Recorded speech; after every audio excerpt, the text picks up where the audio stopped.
ଦେଖନ୍ତୁ ସାଙ୍ଗମାନେ ଆମେ ମାଛ ଧରିବା ଯାଇଥିଲୁ।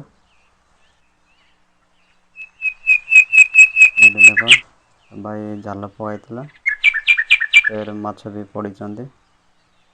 ତାଙ୍କ ପାଖରେ ଆସନ୍ତୁ, ମୁଁ ଆପଣମାନଙ୍କୁ ଦେଖାଇବି କି କି ପ୍ରକାର ମାଛ ପଡ଼ିଛନ୍ତି। ୱେଟ୍ କର, ତାଙ୍କେ ଆଉଛନ୍ତି।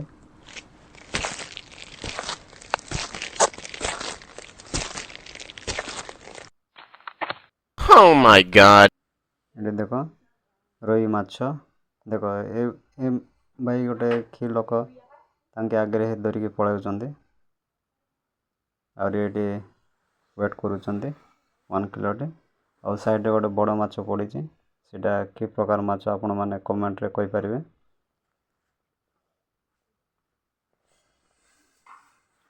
ତାପରେ ସେ ମାଛକୁ ଆମର ଭାଇ ଦେଖ ଟେକିକି ଧରିଛି। କମ୍ ପାଣିରେ ଭଲି ଧରା ହେଲା, କିନ୍ତୁ ବେଶୀ ପାଣିରେ ଧରା ହେଇପାରିବ ନାହିଁ ଏଇଟା। ତାପରେ ସେ ମାଛକୁ ପୁରା ପିସ୍ ପିସ୍ କରି କଟା ହେଲା ରୋଷେଇ କରିବା ପାଇଁ। ଏଠି ଦେଖ ବସିଛି କଡ଼େଇଟିରେ। ତାପରେ ଦେଖନ୍ତୁ ସାଙ୍ଗମାନେ, ପିଆଜ ଏବେ ପକାଉଛି ଦେଖ। ଦେଖିବାକୁ ବଢ଼ିଆ ଦେଖାଯାଉଛି। ତାପରେ ଏପଟ ସେପଟ ଗାଣ୍ଡୁଛନ୍ତି ଭାଇ, ପୁରା କଚରା କରିକି।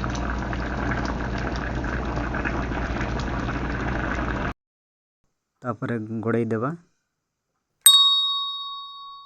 ଦେଖନ୍ତୁ ସାଙ୍ଗମାନେ କେତେ ବଢ଼ିଆ ଦେଖାଯାଉଛି, ପୁରା ଲାଲ ଟକ୍ ଟକ୍। ତାପରେ ବାଗ ବଣ୍ଟା କରି ନେବା। ୱାହା ଦେଖନ୍ତୁ ପୁରା କ୍ୱାଣ୍ଟିଟି କ୍ୱାଲିଟି ପୁରା ବେଷ୍ଟ ହେଇଛି। ତାପରେ ପେଟକୁ ଟିକେ ଆରାମ ଖା ପିଇ ହେଇକରି ପୁରା ନିଶ୍ୱାସ ନେବା। Oh my କେମିତି god. ଦେଖାଯାଉଛି ମାଛ ପିସ୍ଟା। This is not a dream.